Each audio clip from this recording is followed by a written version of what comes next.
Hey friends, so today we're going deeper down the rabbit hole. Let's talk about something you definitely won't hear in Sunday school. What if Yeshua, Jesus' original name, didn't just tolerate sexual intimacy, but actually taught a form of sacred conscious union as a path to spiritual awakening? Here, I'm talking about a kind of intimacy that isn't about lust or reproduction or even romance as we usually think of it, but something way more mystical, a sacrament, in fact. Sounds heretical?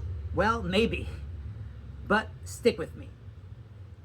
In 1945, a group of ancient scrolls was found in Upper Egypt called the Nag Hammadi codices. These texts include gospels that didn't make it into the official Bible, like the Gospel of Philip or Gospel of Thomas. They describe something called the bridal chamber, a sacred space where man and woman unite, not just physically, but spiritually. This wasn't about casual sex or even traditional marriage. It was about healing the cosmic split, the separation of masculine and feminine energy, of spirit and body.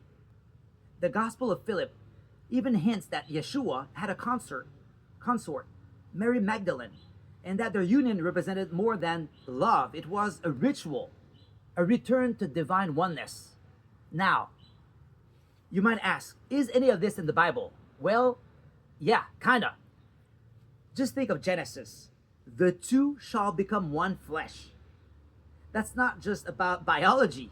It's about unity. Even Yeshua himself said in the Gospel of Thomas, when you make the two one, then you will enter the kingdom.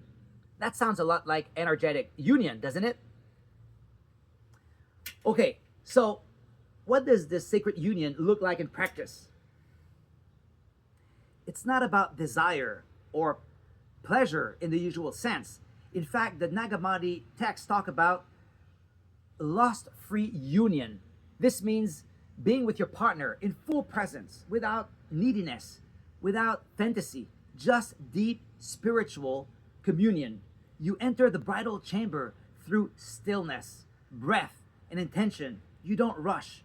You connect, eye to eye, heart to heart. It's less about climax and more about coherence. Two energies merging into one. Think of it like meditation, but with another person.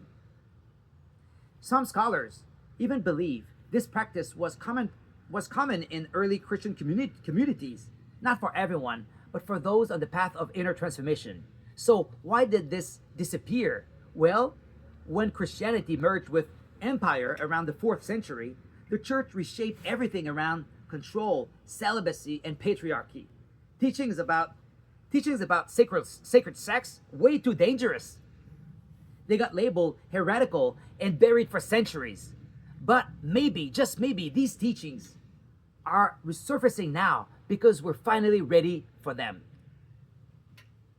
If that blew your mind a little, drop a comment, hit like, and subscribe for more soul-stirring content. And remember, sometimes the most radical truths are the one we chose to forget. Thanks for your attention, and see you soon.